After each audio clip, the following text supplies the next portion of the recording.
Crisis presentem un nou cicle de conferències que, de fet, són la continuació de les que vam fer l'any passat amb el mateix títol. Tenim totes les conferències entrevistades i pujades al nostre web per si les voleu veure. Continuem amb els temes, com hem de plantejar la transició ecosocial en els àmbits de la feina, la tecnologia, l'economia, etc. I avui comencem amb el rural i l'urbà, davant de la crisi ecològica. El rural i l'urbà, davant de la crisi ecològica. Amb Adriana Almazar Gómez, que és ell, llicenciat en Ciències Físiques per la UAM, doctorat en Filosofia, membre d'Ecologistes en Acció i que està donant classes a la Universitat de Carles III de Madrid, Departament d'Humanitats, professor de Filosofia. Y algunas cosas, ha publicado algunos libros, Nuevos Comunalismos, Técnica y Tecnología, Ecologismo Descalzo, amb Jordi Friedman y altres. Y también algunos artículos. La sangre detrás de los porcentajes, el anticolapsismo y el debate como estrategia populista, tal vez no habrá paisaje después de la batalla, junt amb Jaume Sastre, Juan, que el tindrem amb nosaltres, aquest autor també, el proper 27 de maig. I fins aquí, que vagi bé la charla. Bueno, pues nada, merci por la invitación y por estar aquí hoy, que hace muy bueno, podríamos seguramente hacer otras cosas también, o sea que tiene su mérito. Y gracias también un poco por desde el espacio que tenéis y los recursos también que tenéis, pues contribuir un poco a movilizar sobre los debates en torno a la transición ecosocial, que yo creo que es necesario, es importante y que seguramente estemos viviendo un momento importante a la luz de las decisiones que tomemos y en donde ese debate pues es quizá más relevante que nunca, ¿no? Por desgracia, un debate que quizá pues no está todo lo extendido que debiera en el conjunto de la sociedad, que sigue siendo quizá un poquito marginal o un poco de nicho, ¿no? Pero que, bueno, en lo que podamos contribuir a que precisamente vaya cogiendo más cuerpo y se vaya extendiendo más, pues yo creo que estaremos haciendo algo positivo. Así que gracias también por ahí, ¿no? Claro, sería quizá el primer paso necesario para hablar de todo esto, de pensar un poco sobre a qué nos referimos cuando hablamos de crisis ecosocial global, qué características tiene, qué fenómenos tenemos un poco en mente. Como he visto que, de hecho, pues esto no es más que una continuación de un ciclo de charlas en donde muchas de esas cuestiones ya se han abordado, pues las voy a dar un poco por conocidas, ¿no? Digamos que si hay una cuestión que sí que es particular o especial de los últimos años, es precisamente que hemos pasado de alguna forma de la predicción, ¿no?, a cada vez más el diagnóstico del presente. Ya no nos encontramos quizá, como hace unas décadas, en una situación de intentar llamar a una acción preventiva contra el cambio climático, una acción preventiva contra la dependencia de los combustibles fósiles, ¿no?, o acciones preventivas contra la destrucción de la biodiversidad, sino que hemos entrado también en quien dice un poco en una cierta era de las consecuencias, ¿no? De alguna forma ya se están expresando cuáles son las resultantes de no haber tomado ese tipo de medidas preventivas. En lo climático es evidente un poco en nuestra experiencia cotidiana, pero quizá de manera más sutil, no siempre identificada, también hemos entrado en esa era un poco de las consecuencias en lo relativo fundamentalmente a lo caduco de nuestro modelo energético, ¿no? Es complicado siempre, digamos, las dimensiones energéticas porque vienen necesariamente entremezcladas con cuestiones económicas y políticas, no se expresa, digamos, esas dimensiones energéticas de forma tan pura, entre comillas, ¿no?, o tan evidente como en otros fenómenos. Y en ese sentido, pues muchas veces lo que hemos equiparado a crisis energéticas, a crisis económicas, desaceleraciones, conflictos geopolíticos, ¿no?, etcétera, tienen detrás pues una componente energética muy importante. Y muy en particular, digamos que en esta nueva etapa de crisis geopolítica, de crisis económica, de cierta desarticulación de un orden inestable, ¿no?, que de hecho ha sido un orden en todo caso basado siempre en una guerra permanente en la que nos hemos introducido en estos últimos años, pues tiene una dimensión energética muy clara, una dimensión energética que tiene que ver con los encarecimientos energéticos y con las dificultades de suministro, de manera quizá más evidente, pero que tiene otro subtexto un poco más invisible, que es el de la caída precisamente tendencial y continua de esos accesos a los combustibles fósiles que por supuesto, pues claro, en tanto que supone una reducción neta de la posibilidad de acceso total a todos esos recursos, está justamente haciendo que se recrudezcan los conflictos por el acceso a esos mismos combustibles. En ese sentido, estamos viviendo, ¿no?, una cierta eclosión de esa crisis energética y también la puesta en marcha de ciertos cambios acelerados o, digamos, una cierta constatación de que seguir exactamente igual, de alguna manera, en esa senda de crecimiento expansivo fósil, que fue un poco el característico en zonas como las nuestras, ¿no?, pues del periodo de los años 90 a 2000, pues no puede ser. Entonces hay que de alguna manera explorar otras vías. Ese es el telón de fondo en donde se están planteando pues muchas de las polémicas, digamos, oficiales, o muchas de las polémicas que se suelen explicitar a nivel del discurso.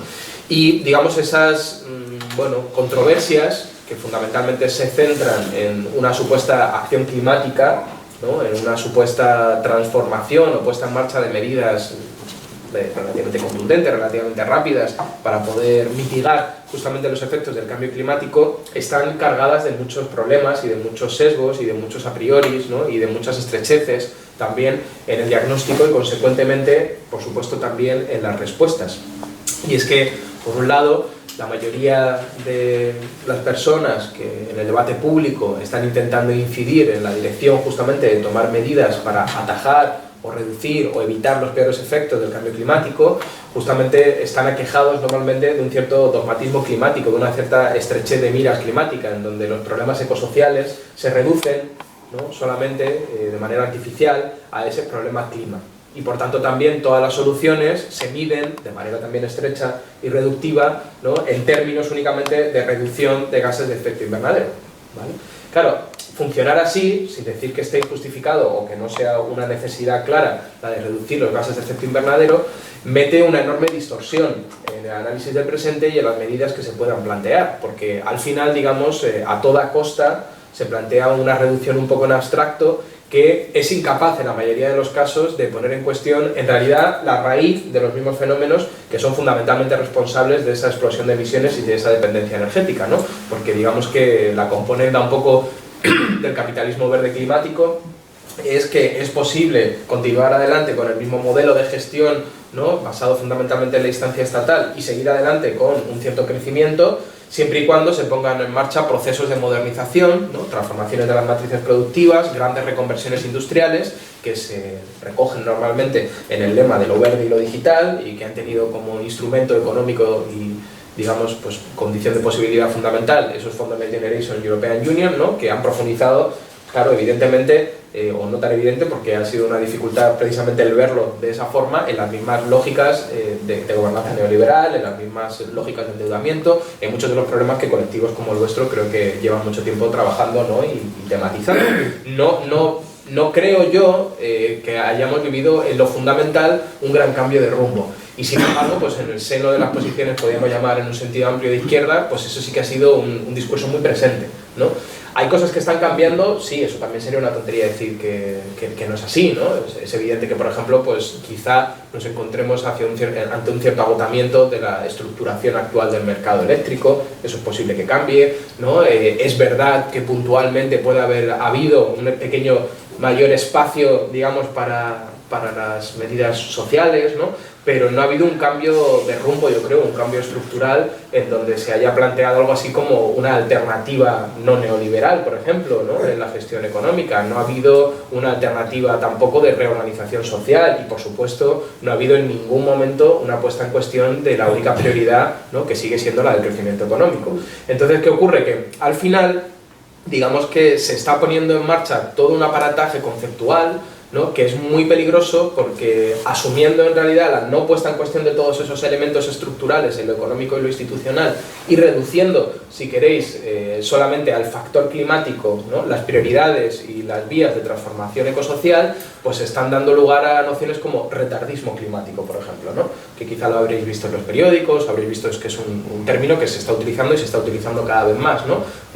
Dirían las personas que defienden eso que hemos pasado ya del negacionismo, ¿no?, al retardismo, y ese retardismo tiene una dimensión, digamos, conservadora o de derechas o tal y como lo suelen plantear a veces, que es decir, bueno, intentemos alargar lo más posible ¿no? La puesta en marcha de medidas de mitigación de cambio climático, entonces ahí ven una suerte de continuación de un negacionismo por otros medios, pero lo interesante o peligroso más bien, ¿no? Es que también esa noción de retardismo se puede aplicar a posiciones decrecentistas y lo hacen, ¿no?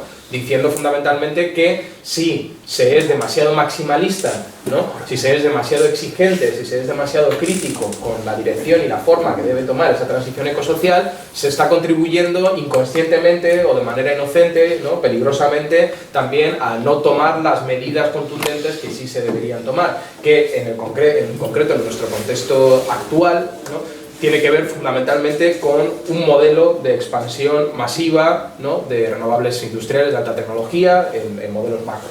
Digamos que ese es el gran debate que estamos teniendo a día de hoy, ¿no? Entonces parece ser que la única alternativa a la que se nos enfrenta es asumir de una manera más o menos acrítica, con más o menos matices, ¿no? Hay quien lo asume por completo diciendo, bueno, pues esta es la única opción que tenemos y además es la única que es capaz de atajar las emisiones. Hay quien pone, digamos, algún pero, ¿no? Pues se puede poner algún pero, por ejemplo, a la inseguridad jurídica que se está generando al respecto, cancelando, por ejemplo, muchas veces, ¿no? los análisis de impacto ambiental, a no ser que se toquen zonas de especial protección, o se pone algún pero a la titularidad, ¿no? Incluso de manera ya mucho más minoritaria se puede llegar a poner algún pero al respecto del conflicto con la biodiversidad o de los espacios donde esto se instala, pero digamos que en general, ¿no? Lo que se nos viene a plantear en torno a esa noción como la de retardismo es que no tenemos derecho a oponernos, ¿no? A ese proceso que ahora está en marcha, porque es como nuestra única bala, ¿no? Como la única estrategia que podemos de alguna manera movilizar para hacer frente, ya digo, estrechamente a esa dimensión climática de la crisis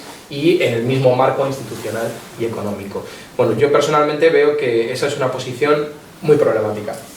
Es muy problemática porque de alguna manera nos ata a tener que, si no defender, al menos no criticar con la suficiente fuerza, ¿no? o con todo el arsenal de argumentos que tenemos a nuestra disposición, un modelo que en verdad, pues yo creo que ha nacido ya muerto, que está cargado de impactos y que sirve fundamentalmente para reproducir el mismo status quo actual y que sobre todo, ¿no? Nos lleva a un callejón sin salida, entonces de alguna forma vamos a poner en marcha un enorme proceso de inversión con una enorme cantidad de impactos para vernos en un periodo de tiempo muy corto en la misma casilla de salida, pero peor, porque tendremos menos recursos, más endeudamiento, ¿no? Y más impactos acumulados.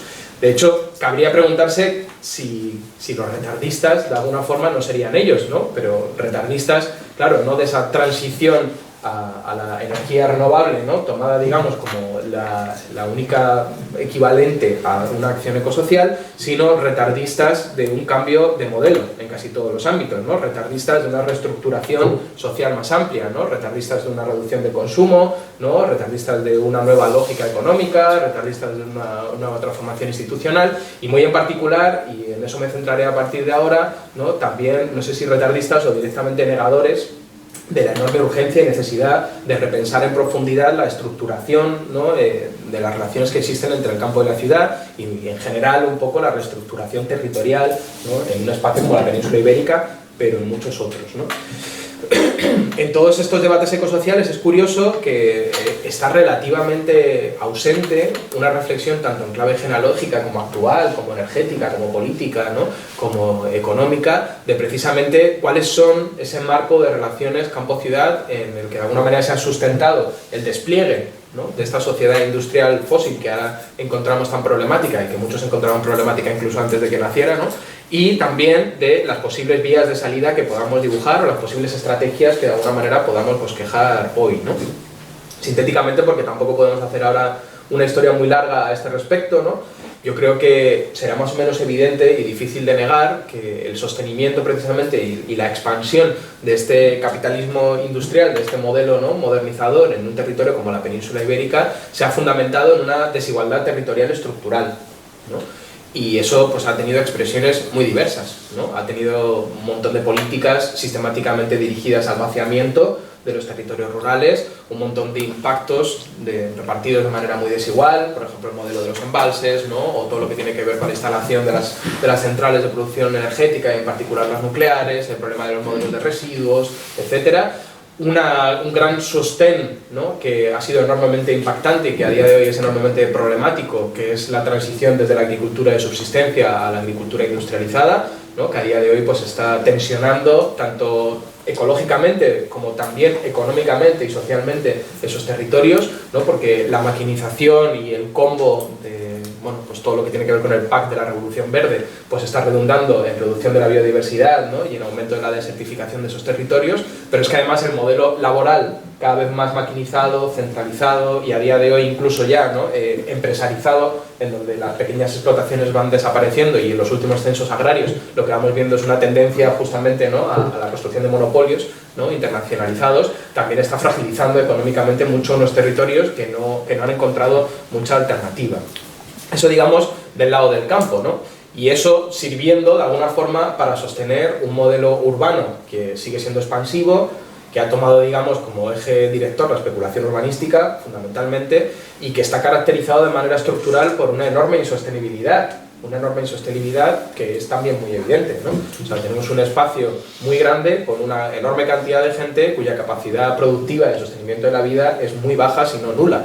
Entonces eso significa fundamentalmente que para poder reproducirse, ¿no? Requiere de un insumo permanente de todo lo que es necesario, en particular alimentos, y por tanto también de un insumo continuo de energía, ¿no? Y de un marco en donde haya precisamente acceso a energía barata y energía abundante, ¿no?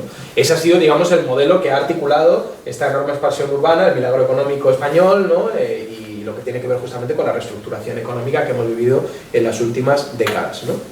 Entonces, ¿qué ocurre? ¿No? Nos podemos preguntar si realmente en estas estrategias de transición ecológica, de transición climática que se están poniendo sobre la mesa, esto se está atendiendo, no se está atendiendo, se está cambiando, está habiendo un cambio de rumbo, ¿no? Esas son preguntas que yo creo que serían muy relevantes para pensar realmente en una transición ecosocial de manera integral.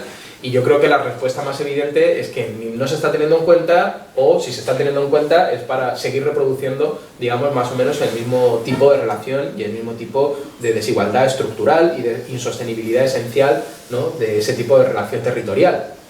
Y de hecho, pues yo creo que aquí nos puede servir recuperar pues algunas tematizaciones o algunas conceptualizaciones de ese proceso, ¿no? Por ejemplo, a día de hoy pues se habla de colonialismo interno o de colonialismo externo cuando hablamos de los actuales despliegues de renovables, ¿no?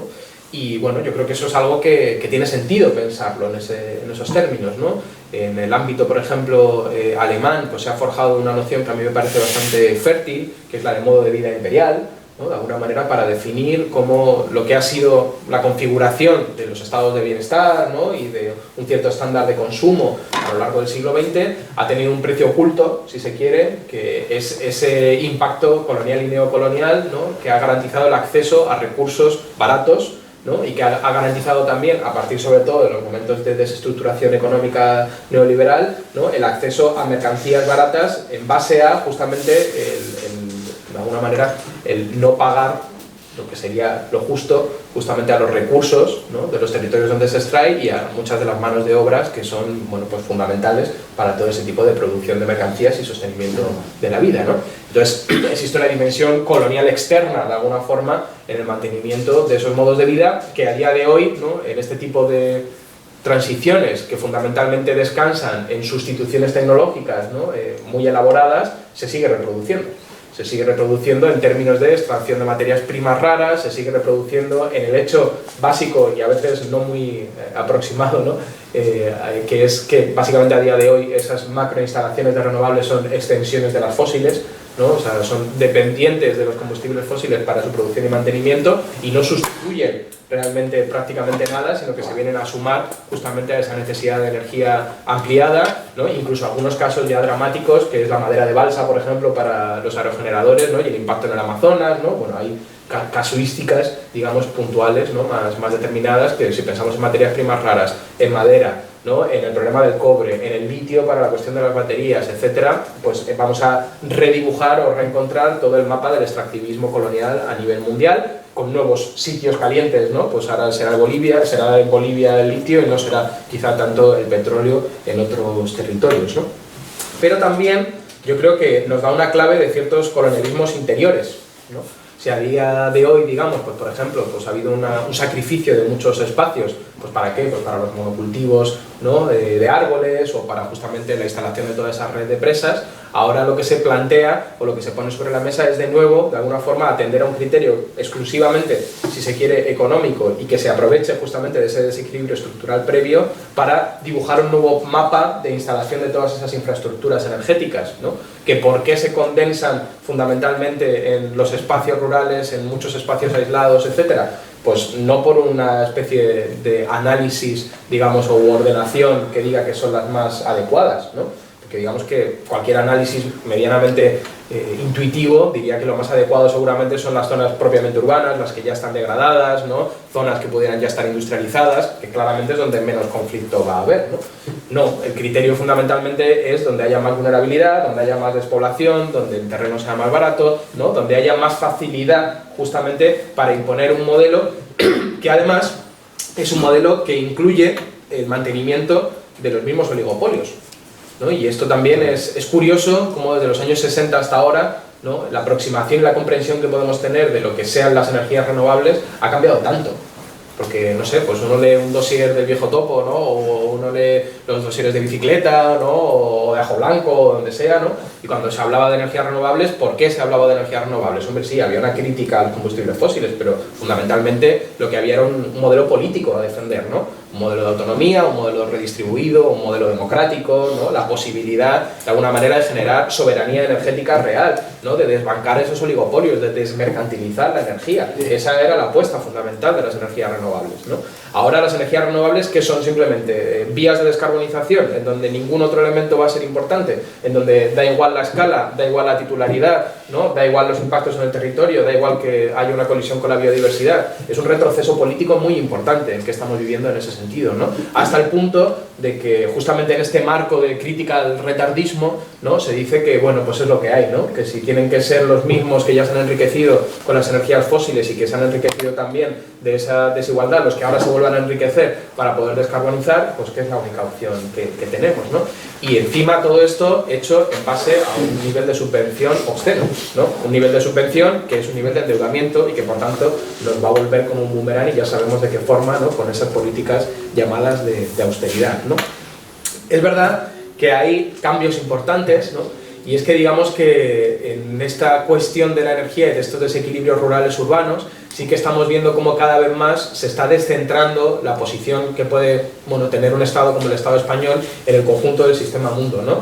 Y que si de alguna forma el sostenimiento de nuestros modos de vida imperial hasta el día de hoy sobre todo se había sustentado en zonas de sacrificio, ¿no? Que estaban fuera de nuestro territorio fundamentalmente, ¿vale? Zonas de sacrificio laboral, zonas de sacrificio ecológico, zonas de sacrificio mineras, que estaban situadas fundamentalmente en el sur global, ¿vale? Pues cada vez digamos que nosotros estamos en una cierta tendencia, una cierta pendiente resbaladiza de convertirnos nosotros mismos en una también zona de sacrificio, ¿no? En otras nuevas lógicas también de colonialismo interior, ¿no? Entre los espacios urbanos y rurales, pero también continental, ¿no? Y hay un montón de proyectos y de planes que se ponen sobre la mesa a día de hoy que a poco que se aproxime uno a ellos con una cierta visión un poco acrítica o adogmática, pues lo que ve claramente es una estructuración, ¿no? Que pone como prioritario el sostenimiento, por ejemplo, del tejido industrial alemán frente a la satisfacción de las necesidades energéticas de la península ibérica, ¿no? Corredores del hidrógeno verde, por ejemplo, estructuras neocoloniales en África para garantizar ese tipo de producción energética, tienen una lectura muy evidente en esa clave, ¿no? Y claro, cuando pensamos también en el nuevo boom y el nuevo auge de la minería, ¿no? Que muchas veces se sostiene un poco con la argumentación de que, bueno, tenemos que acabar con el colonialismo y por tanto ya no podemos seguir haciendo minería, ¿no? Fuera de nuestro territorio, ha llegado la hora de hacerlo en nuestro propio territorio, también esconde, ¿no? Una distribución de los daños y de los beneficios que es muy problemática, ¿no? Entonces, por ejemplo, ahora estamos viendo zonas de Europa del Este que ya se plantea sobre la mesa que van a tener que ser los proveedores de litio, una explosión de minería en toda la península ibérica, que nosotros en el contexto de ecologistas pues la vemos, ¿no? Porque hay un montón de movimientos que están surgiendo ahí, ¿no? Y que, bueno, son el correlato necesario, si se quiere, del punto de partida del que venía, ¿no? Y es no poner en cuestión nuestro modo de vida, no poner en cuestión nuestro sistema económico e institucional, ¿no? Y reducir lo que pueda ser una transición ecosocial a atender a esa dimensión climática. Si eso no lo podemos cuestionar, pues sí, evidentemente no nos queda mucha más alternativa, partiendo de la base también de que serán transiciones fallidas. Serán transiciones fallidas porque la sustitución como tal no es posible. Yo creo que habéis tenido ya muchas ponencias dedicadas a eso, entonces no me voy a detener mucho a ello, ¿no? Pero el tipo de marco metabólico, que es la palabra que solemos utilizar, que es el que ha auspiciado los combustibles fósiles, no tiene posible sustitución por tecnologías renovables, ¿no? Entonces ahí digamos que incluso hay un cuello de botella mayor, ¿no? Entonces en realidad estamos viviendo, bueno, pues como escenarios muy graves que están pasando muy desapercibidos, bajo la tónica general un poco, ¿no? de unión en este nuevo marco distópico comunicativo, ¿no? Es la guerra de Ucrania o de lo que sea, ¿no? Siempre parece que hay un nuevo marco para evitar que pueda haber una cierta polarización o disidencia social, ¿no? Y en simultáneo retrocesos a nivel, por ejemplo, legislativo brutales. O sea, medidas como la cancelación de esos planes de impacto ambiental para la instalación de estos macroparques, ¿no? Suponen barrer de un plumazo una serie de conquistas en el ámbito, por ejemplo, ecologista, ¿no? Que se han de alguna manera pues, articulado legalmente de un día para otro, ¿no? Es en realidad muy grave, ¿no? Ahí yo creo que también deberíamos reflexionar a fondo, y lo digo como una suerte de autocrítica, qué papel entonces va a jugar el movimiento ecologista, ¿no? Porque yo creo que no está jugando el papel que debiera jugar, y que de hecho, pues lo hablábamos antes tomando un café, ¿no? Que quizá desde el movimiento antinuclear no teníamos una movilización tan extendida en el territorio como la que existe a día de hoy, ¿no? En una oposición crítica a estos modelos basados en macroparques, y que el movimiento ecologista como poco no está ni retroalimentando eso ni amparándolo en medida suficiente. Eso cuando no está siendo crítico directamente, amparado precisamente en ese tipo de dogmatismo climático, ¿no?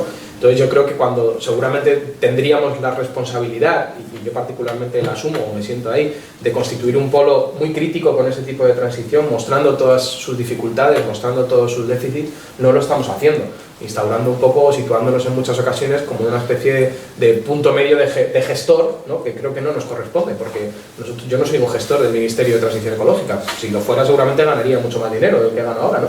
Entonces, como miembro del movimiento ecologista creo que no es mi rol realmente, ¿no?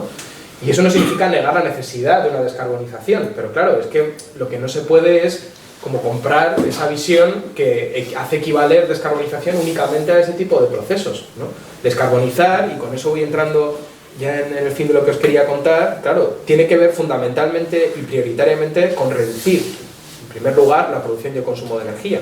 Ese tiene que ser el eje fundamental. Un eje fundamentalmente ausente, porque cuando se utiliza como argumentación un cierto pragmatismo, ¿no? Y una cierta necesidad de seguir cubriendo las necesidades energéticas actuales, se niega casi desde el principio, con matices, hay quien no, bueno, siempre hay posiciones un poco distintas, pero es habitual que se niegue casi desde el principio esa posibilidad y esa deseabilidad de ese tipo de reducción.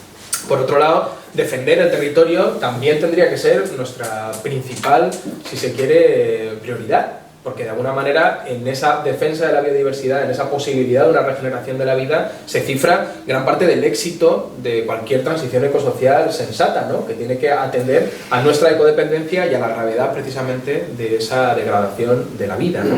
Y yo creo que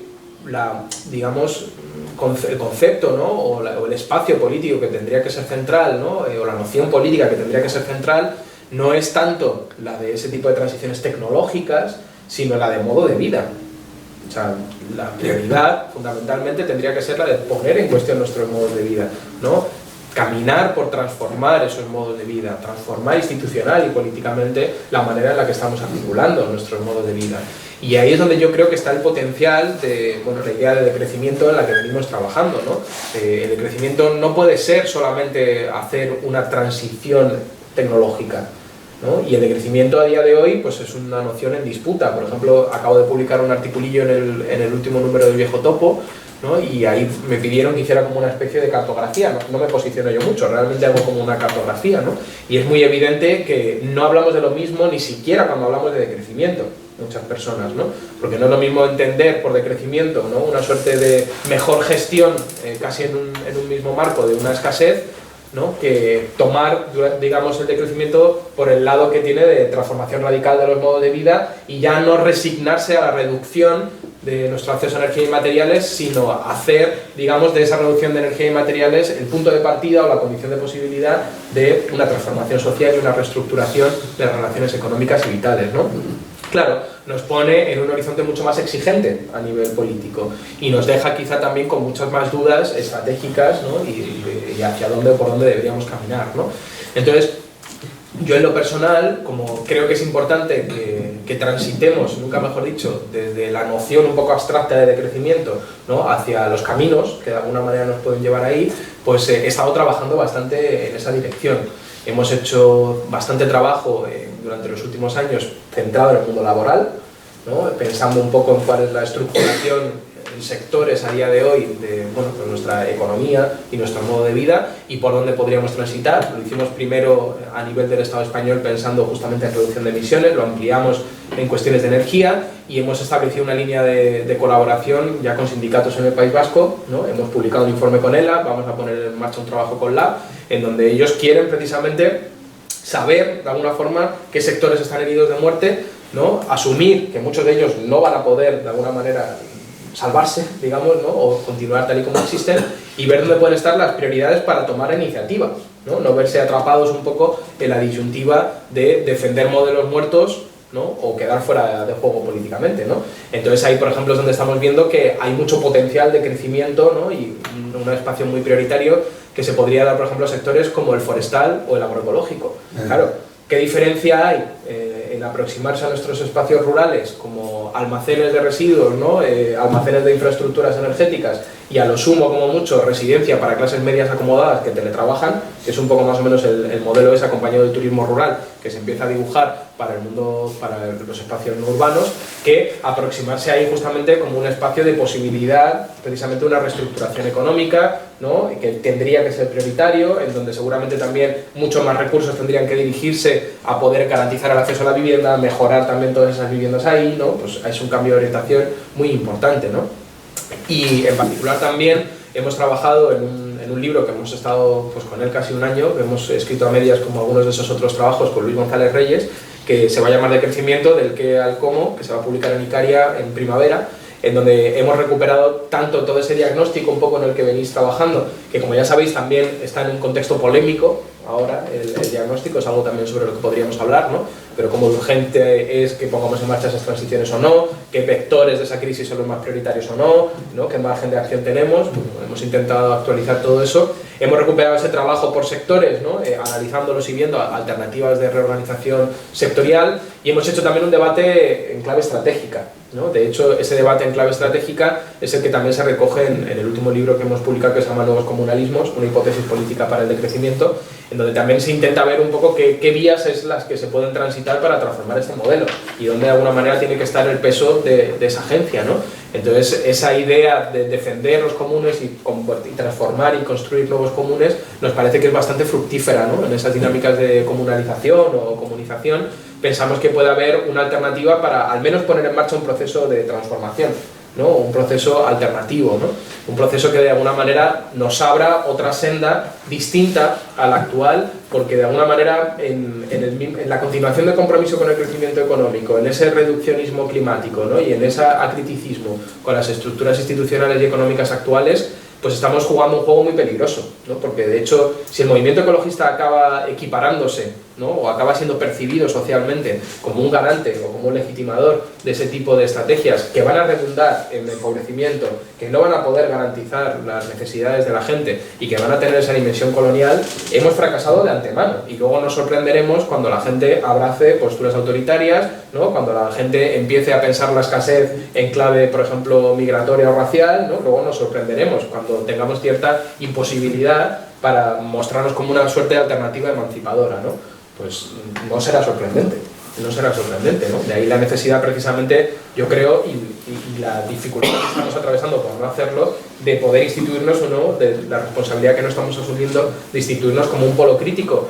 No sé si quizá más utópico, no sé si quizá no tan pragmático, no lo sé, porque la verdad es que las experiencias que tenemos en la última década de intentar hacer política desde las instituciones en clave transformadora tampoco es que hayan sido para echar cohetes, ¿no? Entonces también el pragmatismo yo creo que deberíamos revisarlo a día de hoy, ¿no? Vivimos supuestamente en un ayuntamiento cogobernado por los movimientos sociales, pues también podemos hacer balance de eso, qué límites ha tenido o no, ¿no? Pero bueno, más allá de eso, ¿no? Yo creo que tenemos una responsabilidad de ofrecer ese tipo de alternativas, aunque sea discursivamente, aunque sea programáticamente, ¿no? Porque si no, ese descontento se canalizará por otras vías, eso está casi garantizado, ¿no?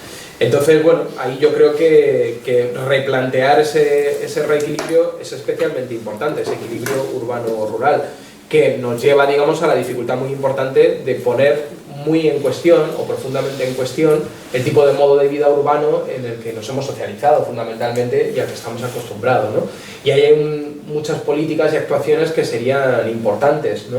Sería importante, por ejemplo, seguir profundizando, ¿no?, en la construcción de soberanía alimentaria regional. Sería importante, pues, no priorizar los recursos, por ejemplo, de vivienda en esos espacios urbanos, sino, como decía antes, ¿no?, favorecer un poco la instalación en los espacios rurales con la rehabilitación de vivienda, ¿no? También profundizar en medidas de redistribución y de expropiación que puedan garantizar que mucha gente que sí que tiene la voluntad, ¿no?, pueda intentar poner en marcha ciertos procesos de vida, ¿no?, y proyectos de vida en los espacios rurales. Transformaciones legislativas también, ¿no?, que no hagan que de alguna manera, pues, poner en marcha procesos de producción a pequeña escala o artesanos en ámbitos como el alimentario u otros sea casi una odisea, porque por requisitos legales, por requisitos impositivos, etcétera, se dificulte mucho, ¿no? Bueno, hay muchas vías que podríamos abordar, ¿no? Quizá en la conversación, pues, podemos pensar un poco más en ellas, pero bueno, yo creo que básicamente con eso hago todo lo que quería contar como punto de partida. Pues muy bien, ¿no?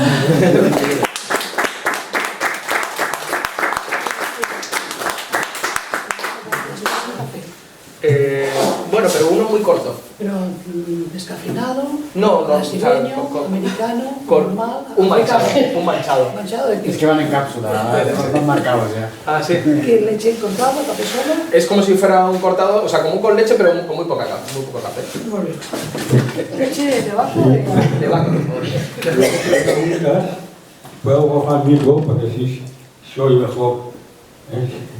Ah, y ningún problema si queréis intervenir en catalán, Sí. que yo entiendo bien para poder contestar ¿Ah, sí? sin problema, ¿eh? Muy bien. No me da para dar una conferencia, pero para esto sí. ¿Qué vos me preguntas? Bueno, yo tengo muchas dudas porque,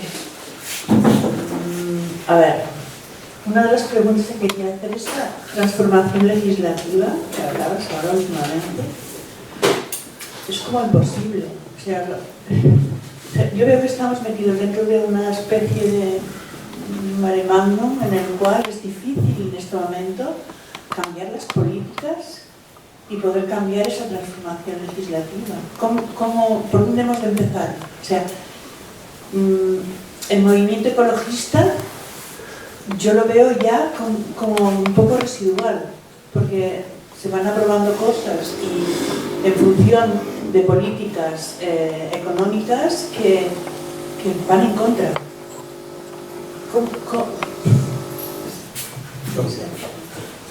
Si queréis juntamos varias y... Sí, hay más, vamos.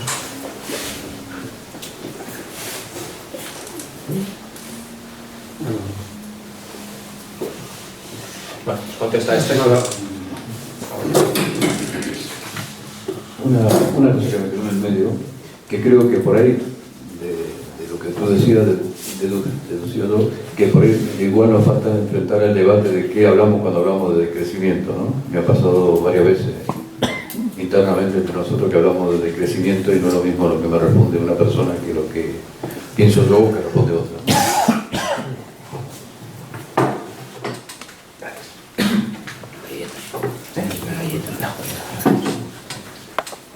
Hola.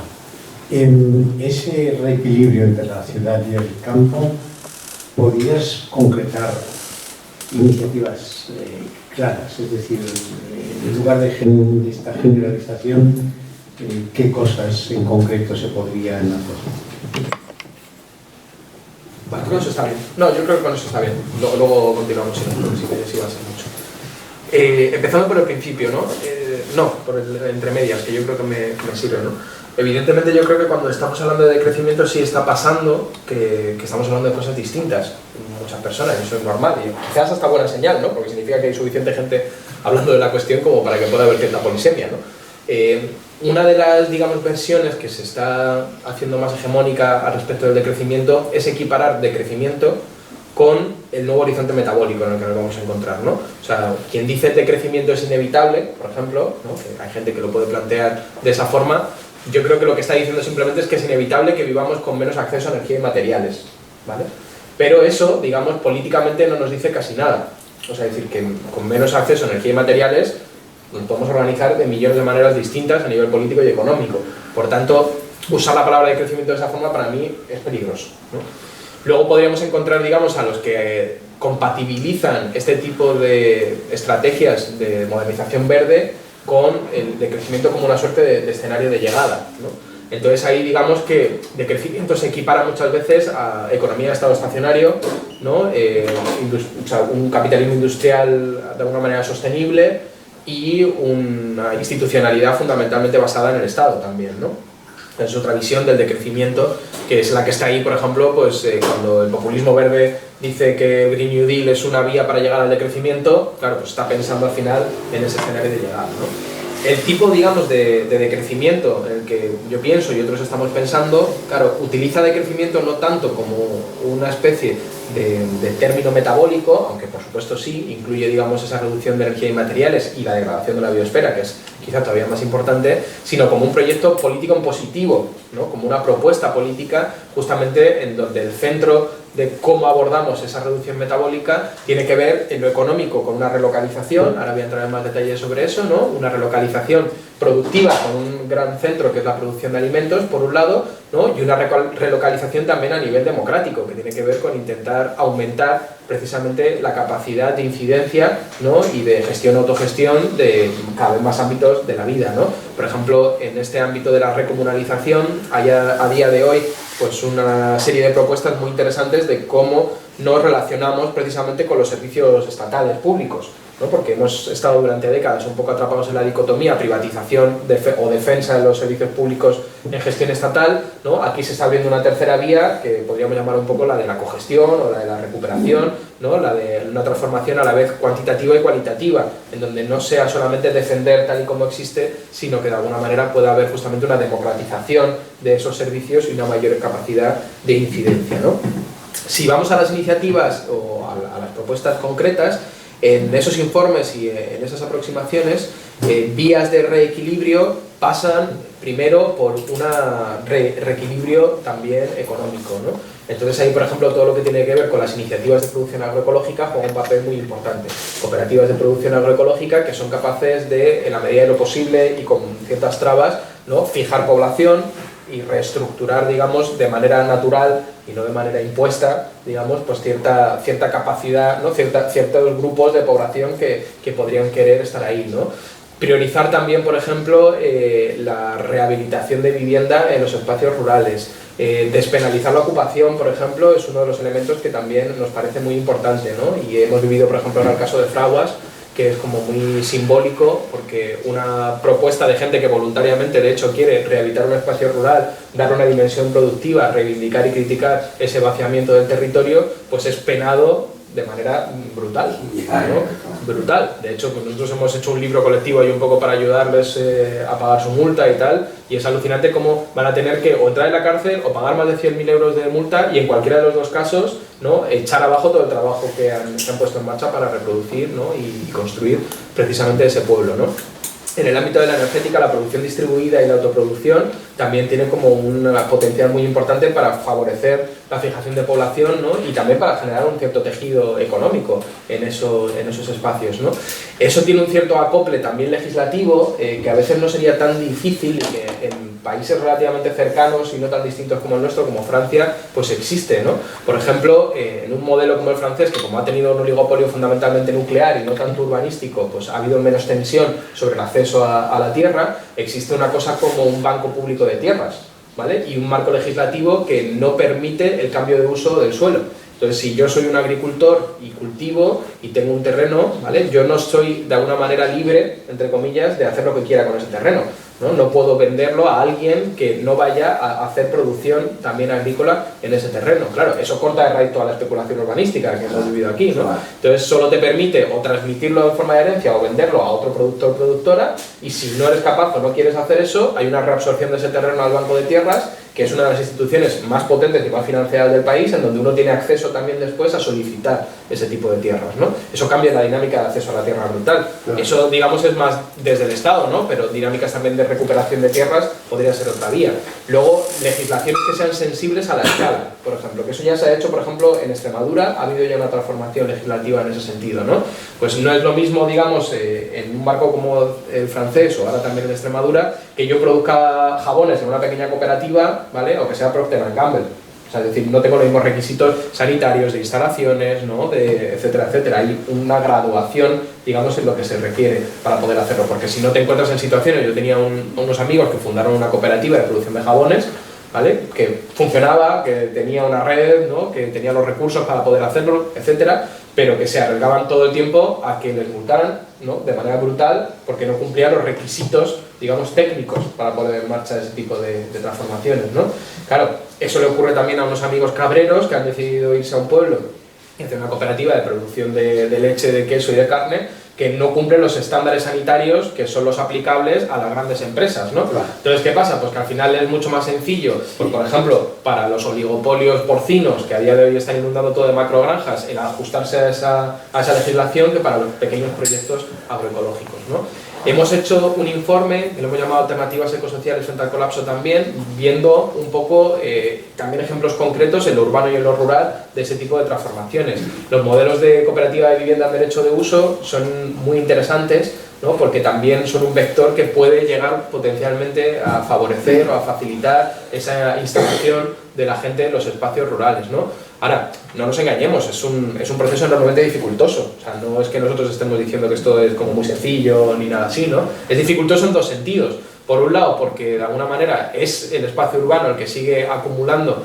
a nivel económico, a nivel institucional, pero a nivel de los imaginarios también, más prestigio, ¿no? Pero claro, ¿qué pasa? Que también está profundamente tensionado por el problema del alquiler, por el problema del acceso a la vivienda, por los problemas de salud mental, por el problema de la precariedad, ¿no? Entonces, digamos que los espacios rurales lo que se enfrentan a día de hoy es la dificultad del acceso a la vivienda, el acceso a la tierra, ¿no? Y la dificultad quizá para pensarse económicamente en los términos en donde de alguna manera se ha esperado que íbamos a trabajar económicamente o nos hemos formado, etcétera. Entonces tiene un obstáculo cultural, ¿no? Y económico un poco, pero que de alguna forma sí que existe una pulsión de una gran parte de la gente de poder moverse a esos espacios que se podría retroalimentar o favorecer o al menos no obstaculizar, ¿no? Entonces, bueno, son intuiciones también, ¿no? Y vías de cosas que vemos ahí, ¿no?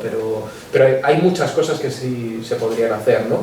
Y, por ejemplo, esos vínculos que han inaugurado todas las redes agroecológicas, ¿no? En donde precisamente los espacios urbanos se convierten en sustento de la instalación de la gente y de la reinauguración de nuevas economías en los espacios rurales son muy interesantes, ¿no? Si se pudieran extender en esa lógica cooperativa y en otros ámbitos de la vida, por ejemplo, pues energéticamente reaprovechando todos los cursos de agua o con las pequeñas producciones artesanas, habría una vía también muy fructífera, ¿no? Por ahí.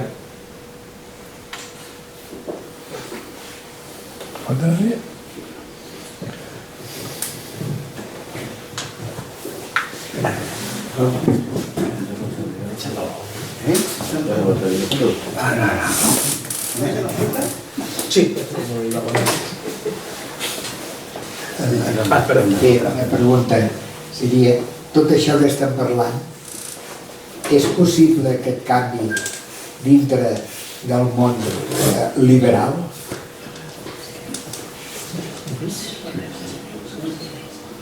Perquè veiem que esclar, les contradiccions i quan s'avança per una altra línia es tanca, etcètera. No sé com això és possible.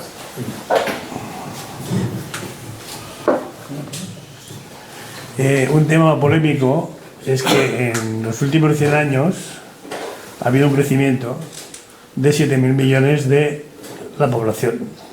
Automáticamente este crecimiento no solo de personas, sino también de todo lo que las personas lleva este crecimiento.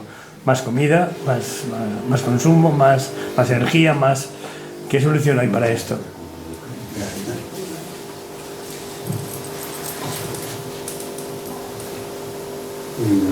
Bueno, si quieres. Yo te escucho de nuevo.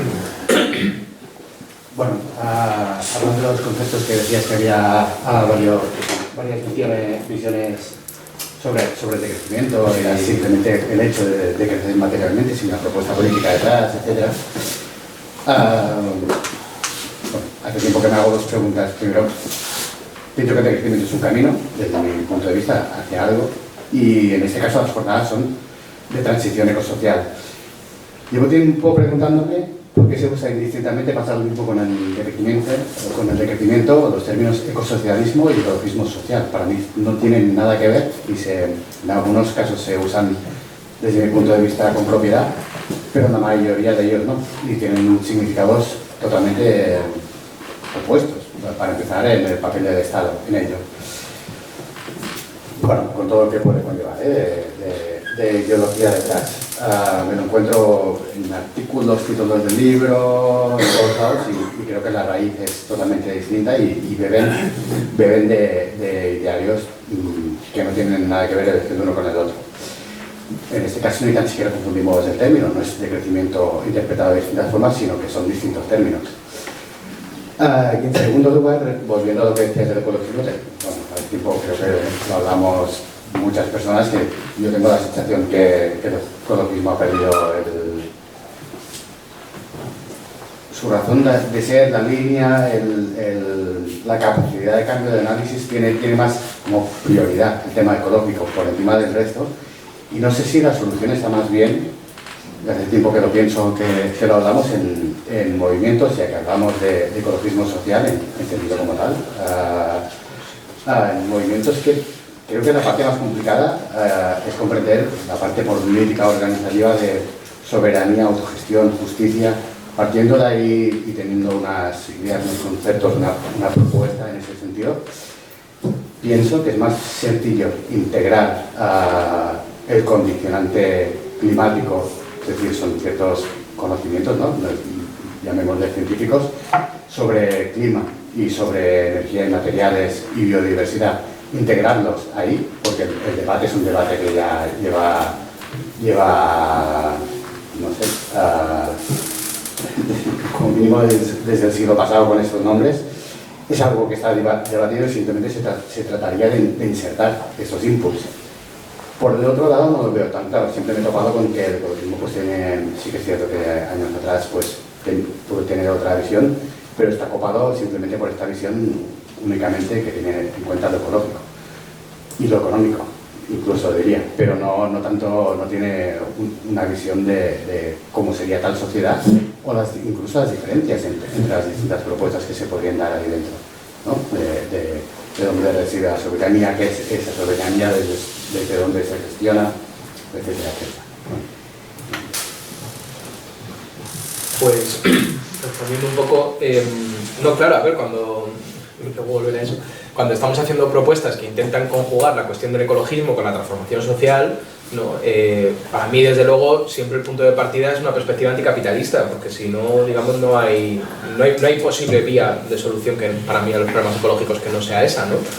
Eso, por supuesto, pues hace que de alguna manera haya una cierta continuidad con toda la historia de las luchas y de los análisis que ya hay, y que efectivamente de alguna manera la cuestión ecológica venga a introducirse como un diagnóstico, ¿no? Un resultado de esas dinámicas de alguna manera que se han puesto en marcha por parte de ese tándem, ¿no? De Estado moderno y capitalismo industrial, y que bueno, tenga que convertirse también en un elemento a considerar en todas las vías de enmienda, entre comillas, ¿no? Yo no sé si el problema es tanto como el marco liberal, que sí, sino precisamente más bien el imperativo de crecimiento capitalista. O sea, yo creo que ahí es donde seguramente está más el corazón del asunto, ¿no?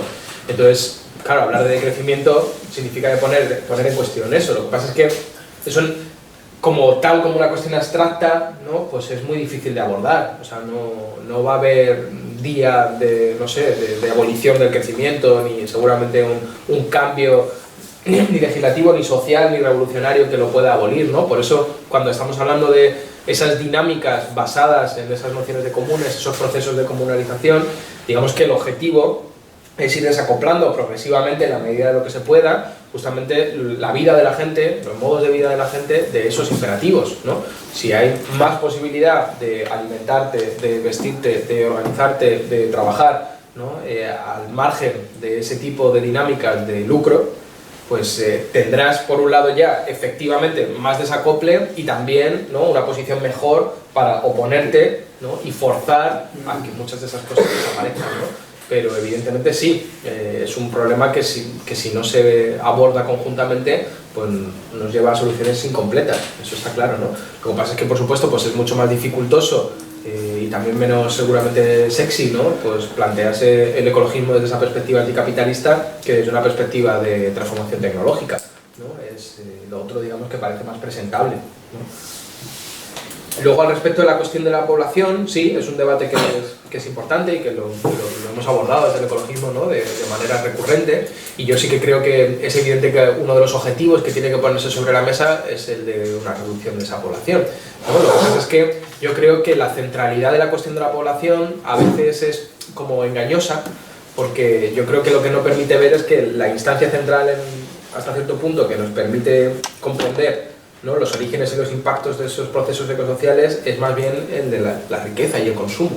Es decir, que no hay en realidad una matemática o una aritmética directa entre el número de personas, ¿no?, y cantidad de impactos, que la distribución es profundamente desigual, ¿no?, que es desigual al interior de las sociedades y entre sociedades, y que por tanto, digamos, el vector clave fundamentalmente ahí yo creo que tiene que ser justamente el de esa redistribución, el de esa lucha contra la desigualdad, ¿no?, y que hay mucha gente cuyo nivel de consumo está por debajo, ¿no?, de lo que podría ser asumible claramente, y otra mucha que está muy por encima, ¿no? Y luego a todo eso se suma, digamos, el nivel de derroche, ¿no?, a veces explícito, ¿no?, que viene asociado a ciertos modos de vida de lujo, ¿no? Entonces, yo creo que sin negar, digamos, que pensar, por ejemplo, en una tendencia de reducción de la población es importante, ¿no?, pero que en verdad, justamente, de todos los parámetros que son relevantes para estos procesos de crisis, el de la población es de los pocos que se está desacelerando por sí mismo, ¿no?, que de alguna manera está ya alcanzando cierto pico. No lo está haciendo el crecimiento del PIB, no lo está haciendo las emisiones, no lo está haciendo el consumo de energía, ¿no? Entonces, en ese sentido, por lo menos, parece que tiene una dinámica propia, digamos, de freno, ¿no? Entonces, sin decir que no haya que contribuir a que esa población se reduzca, ¿no?, pero y pensar que eso tiene un acople, creo que lo fundamental tiene que ver con esos factores de redistribución. Y yo creo que de eso los que nos deberían ocupar más, ¿no? Y luego, al respecto de lo que decía Starik, pues sí, está claro que no es lo mismo una noción, o sea, como la de ecosocialismo y como la de ecologismo social. Yo no sé cómo lo ves tú, pero yo cuando planteo ecologismo social lo hago de una manera como muy genérica, ¿no? O sea, hablo simplemente del ecologismo que no es ambientalista. Ya está, o sea, simplemente el ecologismo que puede entrar de alguna manera o considerar, ¿no?, todas esas interrelaciones entre los sistemas vivos y los sistemas sociales humanos, ¿no? O si quieres, que no es exclusivamente antropocéntrico tampoco, ¿no? Entonces, claro, dentro de esa familia muy amplia del ecologismo social, pues hay como especificaciones que se pueden hacer más concretas, ¿no? En particular, pues, por ejemplo, hablar de ecosocialismo, o si quieres de ecosocialismo descalzo, o de lo que quieras, ¿no? Pero a mí me parece útil, digamos, o positivo, mantener un poco ese marco amplio, al menos de diálogo o de debate, como un espacio en donde cabe, yo creo, todo el mundo, que puede partir de la base de que de alguna forma pues existe esa interrelación, ¿no? Entramos, yo creo, ya, si hablamos en las nociones como ecosocialismo u otros, ya en una inserción más directa con la historia del movimiento emancipatorio, ¿no?, y con opciones políticas y estratégicas dentro de ahí, que eso es útil también, pero que bueno, que tiene, como yo creo, usos distintos, ¿no? Ahí lo que ocurre es que quizá, eso sí, la noción un poco demasiado amplia de ecologismo social, ¿no?, y también la propia dinámica del movimiento ecologista, que de alguna manera ha ido priorizando cada vez más la acción de lobby, ¿no?, frente a otras, pues sí que ha podido derivar en un cierto vacío de contenido, ¿no? Ahí yo, por ejemplo, me acuerdo que en mi contribución a ese libro de ecosocialismo descalzo, yo sí que decía que era importante vincular lo que entendemos por ecologismo a lo que fue el ecologismo radical, ¿no?, o el ecologismo social radical, que también se planteaba así, los ejemplos que ponía antes de los 70, ¿no?, en donde la cuestión ecológica no era separable de la cuestión de la transformación social, era algo que venía a sumarse, digamos, a eso, ¿no? Pero eso es un problema, digamos, que ha sido propio de todos los movimientos sociales, porque le ocurre al feminismo también igual, le ocurre, ¿no?, a muchos otros espacios, en donde, bueno, pues ese pulso de transformación, que es el marco en donde todo eso surgió, pues se ha desdibujado socialmente, ¿no?, y se ha desdibujado también como prioridad. Entonces, claro, pues también ha habido mutaciones asociadas a eso, ¿no? Entonces, no sé si es el momento o si debiera desaparecer el movimiento ecologista, o eso es más difícil de responder, ¿no? Lo que sí que comparto es que un ejercicio de mestizaje, ¿no?, o un ejercicio de contaminación en donde al menos las personas que se consideran ecologistas o que han trabajado en ese marco puedan contribuir, no tanto a establecerse como un espacio separado, sino a contaminar los objetivos, las formas de funcionar, las prioridades de otros espacios sociales, es importante. Eso es lo que nosotros intentamos hacer en el mundo del trabajo ahora, ¿no? Que es un poco también la vía que tú estás siguiendo o que estáis siguiendo, ¿no? Pues creo que eso es una vía que es fructífera. Lo hacemos en el mundo de la educación, lo hacemos en el mundo del cooperativismo, ¿no? Como una especie de, no sé, contaminación, si se quiere, porque al final será la única vía también de poner en marcha transformaciones, ¿no? Que sean ecosociales o en el marco de ecologismo social, que es que de alguna manera se convierta en una línea transversal. Y ahí, por ejemplo, yo creo que sí que el feminismo ha tenido mucho más éxito, ¿no? De convertirse, digamos, ya no tanto en un movimiento ad hoc, que también, sino en una nueva razón común, ¿no? En una nueva razón común que hay que integrar en todos los ámbitos, ¿no? Un objetivo compartido, ¿no? Por eso, cuando hablamos de crecimiento ecofeminista como una suerte de horizonte, yo lo pienso como un horizonte compartido por muchos otros espacios sociales, ¿no? El horizonte de un movimiento solamente, que si quieres también, en realidad, reinserta al ecologismo en el sitio donde nació, ¿no? Que cuando el ecologismo era parte de ese movimiento contracultural, ¿no? De las movilizaciones del 68, etcétera, desde ese, digamos, marco, pues era un objetivo más que un movimiento, ¿no? Era, digamos, uno de los elementos a considerar en esa transformación social, ¿no? Entonces, en eso sí, en eso estoy totalmente de acuerdo, ¿no? Ahora no sé, ¿el movimiento ecologista ha agotado todas sus posibilidades históricas? Pues ya no lo sé, quizás un poco fuerte, ¿no?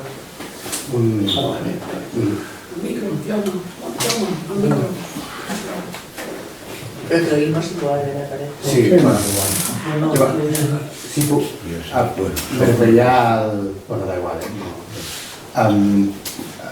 no me refería a que esté agotado, sino a la facilidad por la complejidad. Es decir, pienso que es mucho más... Evidentemente los procesos que nos llevan a cambio climático y al agotamiento que conlleva es complicado de comprender. Pero toda la parte política, organizativa, de autogestión, de cómo sería una sociedad autogestionaria con soberanía popular, soberanía alimentaria, etcétera, etcétera, energética. Bueno, pienso que hay movimientos que hacen muchísimo que lo trabajan y lo tienen muy integrado. Y simplemente se trata de entender que hay unos límites y que ese mismo trabajo hay que hacerlo dentro de esa burbuja, ¿no? En cambio, a la inversa, no hablaba del agotamiento de un movimiento u otro, sino de la facilidad de que cale un modo o una interpretación de ecologismo social o de crecimiento. Sí, como que los movimientos que están ya sobre la marcha haciendo esas transformaciones pueden asumir mejor los objetivos ecológicos que a la inversa, porque puede venir del ámbito ecologista, es muy amplio, puede venir desde la protección del lobo a temas puramente ambientalistas, y la integración del tema social yo no veo que pareciera que estuviera mucho más integrada, pero no lo está, lo decimos, pero no... Claro, pero también la integración de las cuestiones ecológicas por muchos espacios sociales es bien compleja, ¿eh? En particular el mundo sindical tiene dificultades para integrarlo eso fuertes, ¿no? También.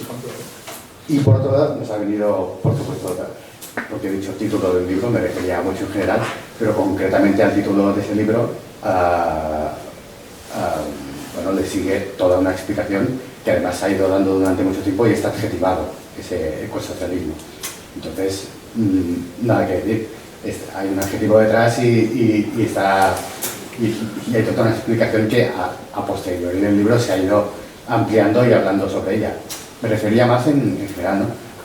Término socialismo detrás, todas las implicaciones y sobre todo, claro, no es tanto redes sociales, pero los debates que implica en medio y usando esos dos términos indistintamente cuando en realidad creo que el debate está ahí, la diferencia entre los dos términos. Yo sí, en las redes sociales no... Sí. Yo voy a decir la cuestión de crecimiento como tal es anticapitalista, porque va a la base fundamental de lo que es el capitalismo. O sea, si el crecimiento es infinito, el capital es eso, el capitalismo, el crecimiento infinito. Si tenemos un planeta finito, tarde o temprano, esto no tiene avance. Por tanto, nos veremos abocados, que es lo que decías tú, la gente que dice sí o sí, vamos a decrecer, tarde o temprano va a ocurrir eso, porque vivimos en un planeta finito, precisamente. Yo solo era especificar de que el decrecimiento de per se es anticapitalista en la medida en que ataca su base fundamental, que es el crecimiento finito. Y después quería decir que hay ya sabemos, hay una parte que tiene que decrecer, que precisamente son los que se aprovechan de los que sí que tienen que crecer, porque estos son los que les suministran toda la materia con la que se construye el producto en el capitalismo. O sea, me explico, las minas, la energía ahora, por ejemplo, con Alemania, que quiere montar o está montando la hidráulica en el Congo para producir hidrógeno y transportarlo. Y entonces, no sé, me voy un poco de lo rural y macro, pero creo que el camino que se está emprendiendo en España, de esos macro, yo no le digo polígonos, polígonos de energías renovables, porque son polígonos, no son parques, son polígonos. El problema para mí que veo en eso, que empiezan por la cabeza, empiezan la casa por el tejado. Me explico.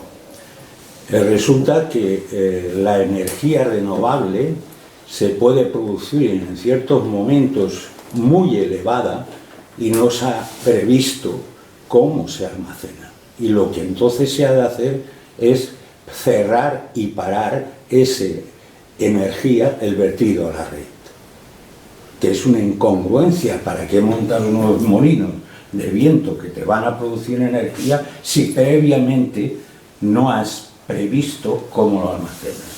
Por eso la gran centralización de esos polígonos genera mucha energía en según qué momentos que no saben cómo lo van a poder aprovechar. Y precisamente es cuando mayor energía suministra el aire, por ejemplo, que tienen que pararlos. Ahora mismo ha pasado, no sé si en Inglaterra o pasó en Alemania. No está preparada la red para asumir ese aporte y distribución, pero entonces digo yo, ¿por qué no se previene primero, se empieza cómo vamos a almacenar esa energía producida en ciertos momentos? Por eso decía que se empieza pero bueno, yo estoy en contra de los polígonos, de eso. Creo que lo que tendría que hacer es lo que tú decías, distribuirlo cerca de las ciudades que lo van a consumir. Madrid, que es un gran consumidor de energía, que lo pongan por allí, en Barcelona, que pongan también, que son los que lo van a consumir, esa energía. Aquí de solar ya hay bastante, que incluso hay en Barcelona, el ayuntamiento creó una distribuidora de energía, ¿no? Pero se provee de la propia energía que generan los paneles solares. Pues esa yo creo que es el paso a la descentralización y no la centralización de los parques, que eso solo beneficia a los constructores y a todo eso, nada más.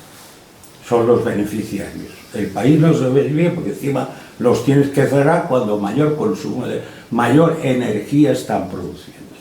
No sé, me ha alargado un poco, pero...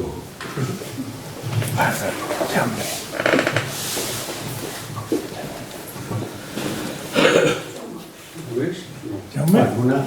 Sí, muy breve, pero pregunta más que discurso. ¿Hay en algún lugar del mundo, de la Tierra, en que estas ideas hayan fructificado de forma colectiva y mayoritaria? Primera pregunta. Y segunda, bueno, básicamente es esa, es decir, hay muchos ejemplos, como el que has puesto de que si en Francia el no permitir el diferente uso de la tierra, etcétera, etcétera, etcétera,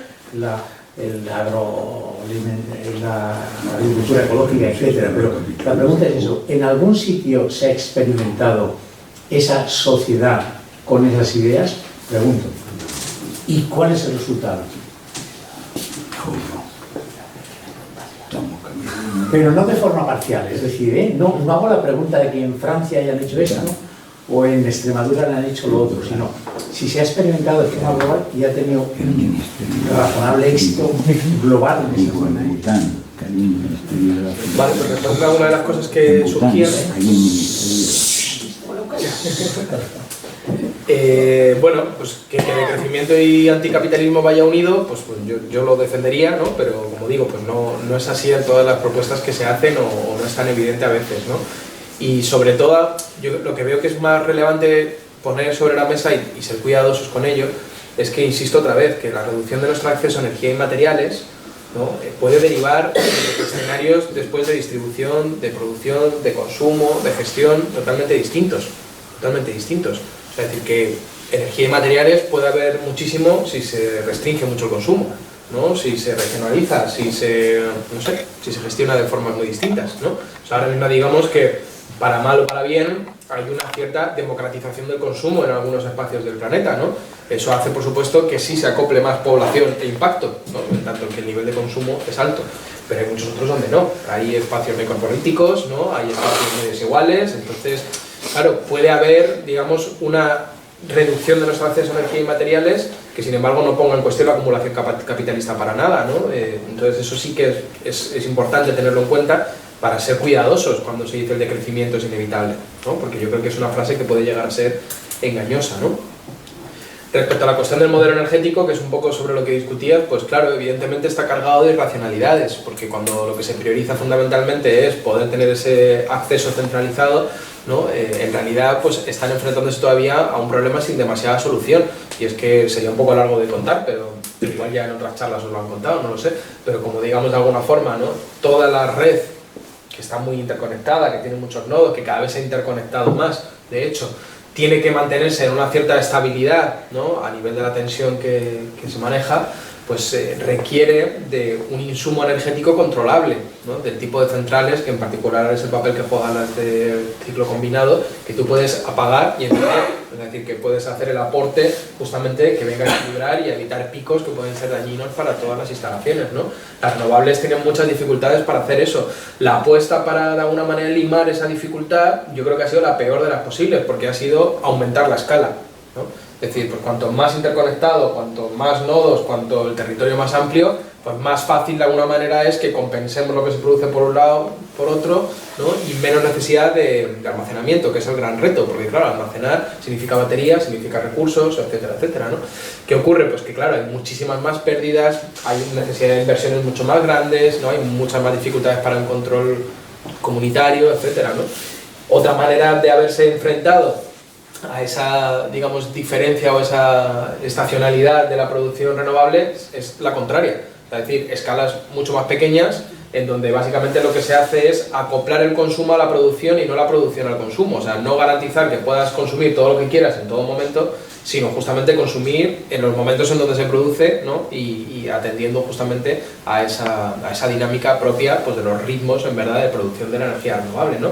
Que eso es a lo que en verdad casi todo el mundo que tenía y utilizaba energías renovables en su casa hasta hace bien poco estaba acostumbrado, ¿no? O sea, es decir, como mucho una pequeña batería y fundamentalmente pues, concentrar el consumo de energía en los momentos de los picos de producción, justamente porque no haya derroche o no haya irracionalidad como decir, bueno, ahora tenemos que frenar esta producción energética, ¿no? Sobre todo también, además, porque en muchos artículos esto se ha contado bastante bien, la apuesta por ese modelo macro, la apuesta por ese modelo muy distribuido con enormes necesidades de inversión, en verdad, de facto, a nivel económico e institucional, deja fuera las instalaciones más distribuidas y más basadas en la autoproducción o en la producción comunitaria. Porque claro, luego para poder acceder al volcado de la red a nivel económico, etcétera, se encuentran con muchas dificultades, no pueden competir, ¿no? Con los organismos que apuestan por esos polígonos de gran escala que tienen mucho más músculo energético y económico, ¿no? Entonces es de hecho una distorsión estructural, además también de esas posibilidades, ¿no? Y si buscáramos algo así como una sociedad que hubiera decrecido en el siglo XXI, yo no la conozco. yo no la conozco, ¿no? Lo que tenemos, digamos, son referentes históricos de muy larga data y algunos todavía que viven, que tienen la misma lógica metabólica que el de crecimiento. Es decir, sociedades que están centralizadas, que tienen la producción de alimentos como el vector energético fundamental, que no de alguna manera dependen de esos combustibles fósiles, ¿no? Y que tienen una lógica más circular, son todas antes de la revolución industrial. O sea, no ha habido ninguna organización, digamos, social a nivel planetario, ¿no?, que no tuviera que basarse en esos principios por una cuestión de necesidad, ¿no? La gran disrupción ha sido la introducción de la linealidad tanto de la acumulación capitalista como de los combustibles fósiles, ¿no? Entonces, tanto los marcos sociales que están en lucha o en resistencia o han quedado un poco más al margen de eso, como todos los que había previos, tenían la misma lógica metabólica, ¿no? Otra cosa ya es cómo las queramos imprimir de también lógicas institucionales, ¿no?, distintas, organizativas, políticas. Y ahí pues el cribado seguramente tendrá que ser más fuerte, ¿no? Entonces, de lo que no tenemos experiencia desde hace más de un siglo es de una sociedad que retroceda en su consumo energético de manera, digamos, más o menos organizada y voluntaria, ¿no? ¿Por qué? Porque desde que se introdujeron esos combustibles fósiles, un poquito antes ya, pero bueno, sobre todo los combustibles fósiles, ha habido siempre un aumento de la base energética de las sociedades, ¿no? Entonces, claro, todas las transformaciones radicales que hemos vivido en el último siglo han venido acompañadas de esa ampliación de la base energética, ¿no? Entonces, el gran desafío ahora es ese, porque ni podemos rehabilitar esos marcos históricos, porque no sería posible, ni por población, ni por estructuras sociales, ni imaginarias, ni por cómo está el territorio, ni por muchas cosas, ¿no? Ni tampoco podemos continuar en una salida que venga otra vez por una nueva ampliación de la base energética, ¿no? Entonces, el desafío que tenemos es ese, ¿no? Pero bueno, no sé, quizás pienso en Kerala, que Kerala es un estado en la India que ha aplicado muchos de estos principios, pero bueno, el marco institucional quizás no es el más deseable. Yo creo que muchas comunidades en Latinoamérica, no sé qué piensas de Rojava. Claro, pero Rojava está en guerra, entonces es que es un poco complicado. Claro, pero el tema era que lo aplicara y en consecuencia, bueno, pues que le vale.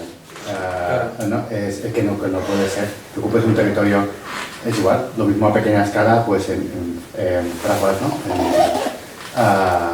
Que ocupes un territorio y que te organizes a modo y aparte que eso es un conflicto histórico. Pero bueno, la idea... No, pero Rojava, por ejemplo, el papel de la energía fósil ha sido fundamental por la economía de guerra, ¿no? Sería quizá el zapatismo mejor ejemplo en ese sentido. Lo que pasa es que, claro, el zapatismo es más quizá una sociedad que no se ha modernizado más que una que ha decrecido, de alguna forma, ¿no? Pero también está el debate de cómo usamos, porque en realidad estamos en las puntas de los picos de Hoover. Quiero decir que nos queda la mitad, por decirlo así, dependerá de cómo lo usemos. La huella de muchísimas partes del mundo es bastante inferior a cero. No llegan a overshot. Claro, no podríamos discutir, claro, qué parte de insumos usamos, si es decrecentista o no, en qué sentido, porque bueno, la realidad es que están ahí los combustibles fósiles.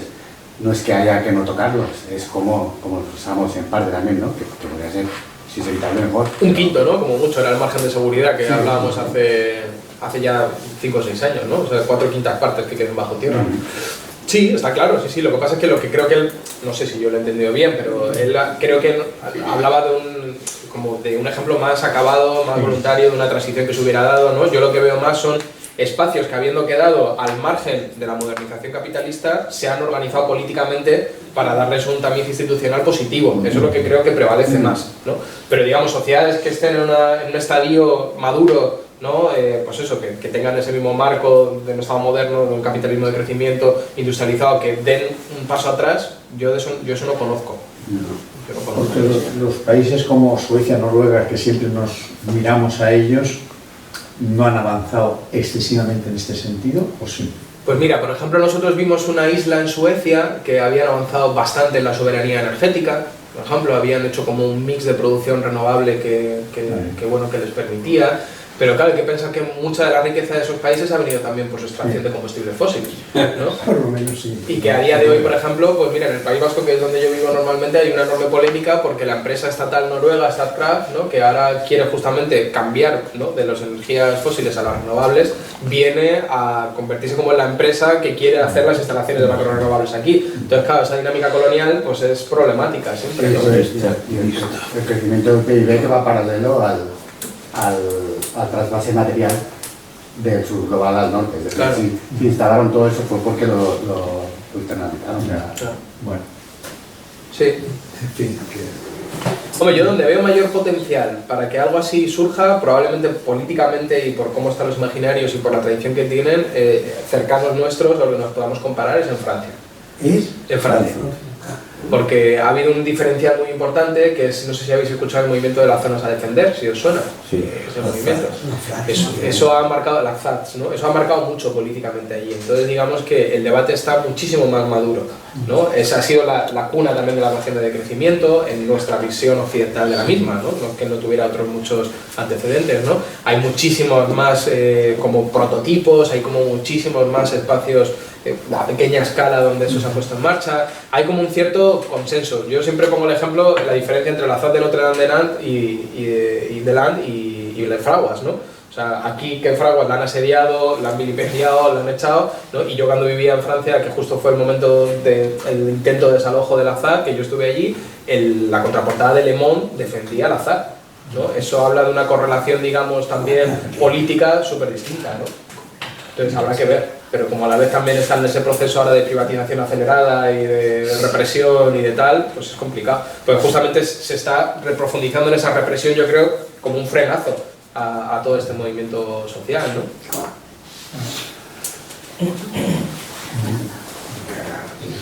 ¿Acabamos? Perfecto, pues.